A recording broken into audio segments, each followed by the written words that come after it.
vidéo bi li ñuy waxtaane mooy yenn ci jumtukaay yi nga xamante ni homme politique bi moom lay jëfandikoo ngir mën la gëmloo li nga xamante ni moom mooy ay kàddoom tey loolu la ñuy waxtaane mu tudd li ñuy wax ci tubaab la persuasion tey loolu lañ ñëw ngir faram fàcce ko ak yéen mbokk yeeg xarit yi ñuy déglu di ñu faral di topp ci sixième sens tey ñu ngi ci premier épisode bi nga xamante ni mooy sixième sens ñëw pour tëggaat beneen xalaatin beneen doxalin ngir ngeen xam nan ngeen war a saytoo nan ngeen war a dégloo li nga xamante ni mooy kàddu way politique bi mbokk yeeg xarit yi ñuy déglu kon nees tuut ñu faram fàccee leen lool. lan mooy persuasion mooy li nga xamante ni mooy nit ki nan lay def ba gëm loola li nga xamante ni moom la gëm li nga xamante ni moom lay dund li nga xamante ni moom la bëgg nga gëm ko nu muy def ba dugal ko sa bopp loolu la ñuy wax persuasion. léegi nag ki nga xamante ni mooy woy politique bi wala ki nga xamante ni sax dafa bëgg a doxaanu coro ki nga xamante ni sax dafa bëgg a gëmloo rek nit ki li nga xamante ni moom la gëm moom li jëntiwul benn ndax li muy wax dëgg la am déet li jëntiwul ñaar ba xam li muy wax gëm nga kaan déet moom li ko soxal mooy nan lay fexe ba gëmloo la ko kon du dëgg moo ko soxal mais nan la lay gëmloo li nga xamante ni moom la gëm loolu mooy li nga xamante ni moom la ñuy wax persuasion te yenn saa yi woy politique yi di ko jëfandikoo yenn saa yi itam ñeneen di ko jëfandikoo ci yeneen anam loolu nag tey ci li ñuy bootu li nga xamante ni moo ñu dimbali ñu xam dëgg-dëgg lan mooy persuasion boobu mooy li nga xamante ni mooy triangle de persuasion ou triangle persuasif bi nga xamante ni Aristote teg na ko depuis 2500 ans maanaam ñaari junni ak juróomi téeméeri at mën na ko ba mu ko tegee loolu nag lan moo ko sekk ci triangle boobu noonu triangle boobu mu ngi sekk ci li nga xamante ni mooy logos ak li nga xamante ni mooy ethos ak li nga xamante ni mooy le pathos dina ñëw léegi faram-fàcceel leen benn bu ci nekk ci yooyu logos ethos pathos ak nan lañ koy jëfandikoo. lan mooy logos buñ sukkandikoo ci grec yi ñoom ñu ngi ko duppee lan li nga xamante ni mooy logique wala ñu ni raisonnement maanaam sama wax ni nga xamante ni laa koy tëddëree mu jóg ba nga xamante ni su ma waxee nit ñi lii de neex naa gëm de kii de li mu wax yanu na maanaa loolu wolof di wax naan yanu na maanaa day fexe ba loolu muy wax nga xamante ni teg na ko mu doon lu yanu maanaa moo xam nag da koy wax jaarale ko fii waaye dina jëfandikoo ay jumtukaay yu nga xamante ni dina fexe ba nga ni lii yanu na maanaa waaye lii tax loolu yanu maanaa ci yow dina jëfandikoo lu nga xamante ni mooy ay exemple ay chiffres maanaam dina la jox ay exemple bu dee ki lay doxaan yow xale bu jigéen bi dina jëfandikoo lu nga xamante ni voilà dina jox ay exemple yu nga xamante ni dina toj sa bopp ba nga ni kii rek moo fi góor bu dee politique bi dina la jox ay exemple ni la kii mooy politique bu baax bi lii la Sénégal wala def waxal la ay chiffres lépp la ñuy parcuriser lu nekk rek mu indi si naan la chiffre bi indice de développement extra pour que rek yow nga mën koo gëm loolu la ñuy wax li nga xamante ni moo di logos. am na solo lool waaye ba tey doyul ngir nga mën a gëmloo nit ki li nga xamante ni moom nga ko bëgg a gëmloo ndaxte nit ki mën nga wax ak moom jox ko ay exemple waaye ba tey am na lu manqué kii wax ku mu doon nit ki nga xamante ni mooy génne kàddu gi mooy kan ndaxte dañuy wax ni kàddu ngelaw la woon rek waaye ba mu jaaree ci doomu aadama la tëggaat ngelaw loolu ba mu doon lu nga xamante ni mën nañ ko dégg léegi nag dañuy jëm ci li nga xamante ni mooy ethos mooy lan ethos grec yi ni ñu ko expliqué mooy c'est la personne ak image am ak moom ni muy taxawee ak jumtukaayam ak extra loolu mooy li nga xamante ni mooy ethos maanaam li nga xamante ni moom la nit ki di dégager nit ki ci jëmmu boppam jëmm ji loolu la ñuy duppee li nga xamante ni moo di ethos boobu nag bu ñu jógee ci grec yi dem ci ñi nga xamante ni mooy linguiste yi dañ ko séddale ci ñaar ndax mooy image ethos mooy xar kanam ci wolof li xar kanam googu suñ ko jëlee dañ koy tëgg ci ñaar li nga xamante ni mooy xar kanam bi nga xamante ni la nit ki am balaa muy jël kàddu nit kooku balaa muy jël kàddu am na ay rumeur am na nuñ koy gisee yenn saa ngeen kii dafa bon Macky Sall dafa baax ñii ni dafa bon Sonko dafa bon moo def lii moo def la lu nekk da ngay gis ni nit ñi dañuy jëfandikoo ay kàddu jëmale waaye loolu tax politiciens yi di faral di gën a def li nga xamante ni mooy di sorti ngir mën a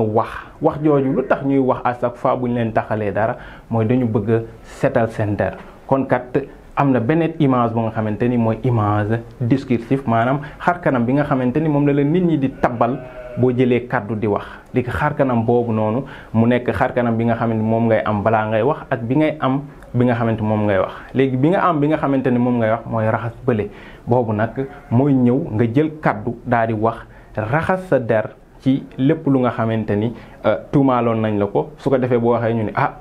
moo ne lañ ko tuumaaloon de tamit dëgg de kii ni mu waxee nii wax na dëgg kon loolu moo doon li nga xamante ni moo di ethos waaye ñu ñëw léegi wax leen ci lan mooy dundal ethos ndax ethos am na lu mu soxla lu nga xamante ni moo ko war a dundal. lan mooy dundal ethos parce que bu ñu nee ethos image la bu nga xamante ni mooy dégager wu si jëmmu nit ki moo xam buy jël kàddu moo xam bu nga xamante ni balaa muy jël kàddu léegi bu jëlee kàddu dafa am benn image bu nga xamante ni moom la war a dégager maanaam kàddoom dafa war a am doole ju mu àndal moom la ñuy wax la force bi nga xamante ni d'argumentation bi nga xamante ni la kàddoom di am waaye dafa war a am valeur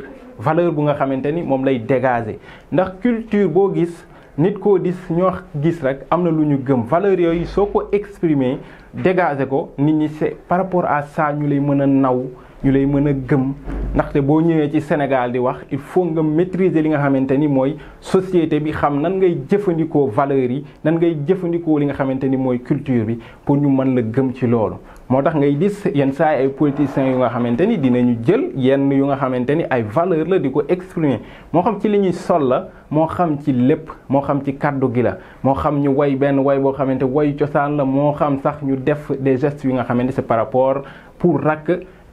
attirer nit ñi jéem a dégager jéem a gëmloo nit ñi benn chose bu nga xamante ni c'est par rapport à des valeurs à des cultures Sonko gis nañ ko récemment mu daal di imposer à ce que Sénégal yi imposer wu leen sax mais dafa wax ni bu sañoon ñoom ñëpp ñu daal di dundal li nga xamante ni mooy production locale bi ba nga gis ni gars yi wuy nañ ko ci loolu kon dafa doon lu nga xamante ni da koy partager ak ñoom mu doon lu am solo waaye am na lu nga xamante ni da koy dundal aussi mooy la référence booy wax il faut nga am des référents maanaam si sa kàddu am na lu koy dëggal maanaam nga wax joxe citation exemple yooyu noonu wala nga wax benn adage loolu la Macky Sall defoon naan la ko fañ tawaa caa loolu noonu citation la bu xam si séeréer day wane dëggu day wane ku nga xamante ni voilà moom gëm na vraiment culture séeréer te gëm na ni voilà da koy yëkkati def ko benn jàmbaar bu nga xamante ni gars yi dañuy gis ni kon loolu am na solo ci ki nga xamante ni moo bëgg a exprimer voilà image bu nga xamante ni nit ñi dinañ ko ci mën a naw kon loolu moo doon li nga xamante ni day dooleel ethos. ba tey doyul ngir nga mën a jël li nga xamante ni moom nga gëmloo ko nit ki ba tey am na lu des li des mooy lan mooy le pathos. ndaxte pour nga gëmloo nit ki li nga gëm il faut nga utiliser pathos bi nga xamante ni mooy les émotions mu doon lu am solo ci discours politiciens yi les émotions ngay wax ba si yàgg sa baat dee gis nga li xew Sénégal gis ngeen niñ leen jëlee di leen toroxal xoola mbënd mi ñi nga xamante ni ñooy ay néew di doole di jël seen carte di leen vooteel fal leen ngeen jël leen bàyyi leen mbënd mi sonal leen amuñu fu ñu fanaan yéen ngeen ni fanaan ci ay gratte-ciel nit ki bu jëfandikoo loolu rek daal di koy utiliser mu ngi dugg ci émotion nit ki mu ngi wax ak nit ki ci émotion mu doon lu grave lu nga xamante ni mën nañ ko utiliser pour manipuler ñu bari comme mën nañ koy utiliser ngir wax dëgg ngir li nga xamante ni wax lu nga xamante ni lu am solo la mu doon émotion boobu nga xamante ni nit ki tamit mën na ko jëfandikoo gis nañ fi ay politiciens yu wax di jooy di génne rangooj xaw ma luñ ci jublu ndax analyse discours nekkul ni da ngay wax nit ki li mu def lii la wala lii parce que mu ñu dugg ci biir bopp kenn waaye dafa doon ay techniques yu nga xamante ni ñëpp ñuy seetaan war nañ ci bàyyi xel bu ñuy déglu way politique yi booy déglu sax sa coro ak képp koo mënta déglu ay je t'aime baby ay I love you yooyu yépp kon nit ki da ci war a bàyyi xel ba bu ko defee di nga xam nan la mbir yi demee ak nan nga ko war a dégloo extra kon ñett yooyu moo doon yi nga xamante ni moom la nit ki mën a jëfandikoo ngir que mu am mën la gëmloo li nga xamante ni moom la gëm waaye gëm googu lu ñu leen waxoon lijjantiwu ci dëgg la lijjantiwu ci baax na li ko soxal mooy nga gëm ko mbokk yi xarit yi lii moo nekkoon épisode numéro 1 bu sixième sens ñu indiloon ko ngir faram-fàcce li nga xamante ni mooy la persuasion maanaam nan ngay jëlee dara gëmloo ko keneen te lijjantiwoo ci dëgg la am déet lijjantiwoo ci baax na am déet li la soxal mooy nga gëmloo ko. xaar leen yeneen épisodes yi mais balaa boobu bës leen bouton bi ngeen abonné wu mën ngeen ñëw wax ku leen neex ci homme politique yi ku ngeen bëgg ñu analyser discours am ku nga xamante ni soxal na leen wala discours bu ngeen bëgg ñu analyser ko vous pouvez le dire sur les commentaires ñu ñëw seeg yéen sixième sens yéen la fi nekkal askan wi kon ba beneen yoon ci beneen épisode sixième sens.